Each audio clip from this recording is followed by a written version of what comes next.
Comment activer l'égrégore communautaire? Beaucoup se sont interrogés sur les moyens d'activer l'égrégore communautaire. La réponse est relativement simple. 1. Comprendre l'égrégore communautaire. L'égrégore communautaire se forme lorsque des individus partagent des projets, des intérêts et des idées communes. Il s'agit d'une entité collective qui naît de l'union des pensées et des efforts d'un groupe. Plus les membres d'une communauté s'engagent avec détermination dans la matérialisation de leurs idées et la réalisation de leurs projets, plus la puissance de l'égrégore se renforce.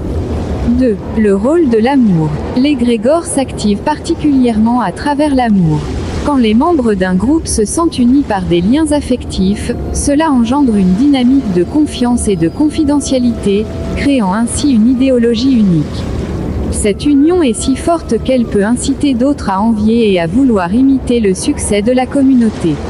L'amour joue donc un rôle fondamental dans la pérennité de l'égrégore.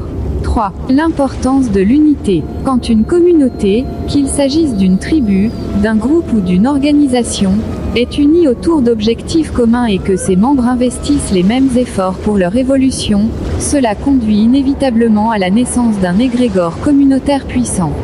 Ce dernier peut se traduire par l'émergence de personnalités influentes qui deviennent célèbres et prospèrent à l'échelle internationale.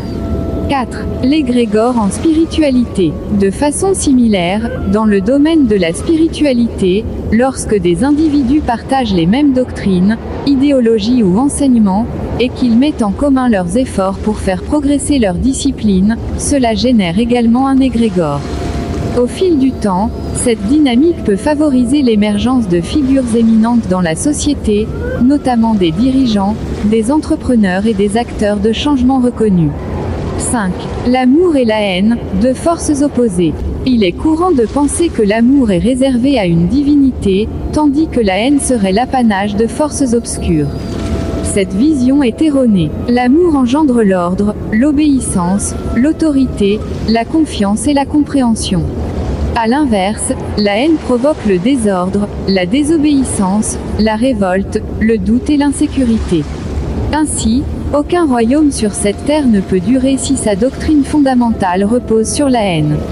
Tous les systèmes, qu'ils soient spirituels ou matériels, fonctionnent mieux en étant structurés autour de l'amour. Que ce soit dans le royaume de la lumière ou dans celui des ténèbres, les forces en présence activent leurs égrégores communautaires sur la base de l'amour. La haine n'intervient que pour tenter de désactiver un égrégore. 6. Les manifestations de l'égrégore. Lorsqu'un égrégore communautaire est activé, il est non seulement capable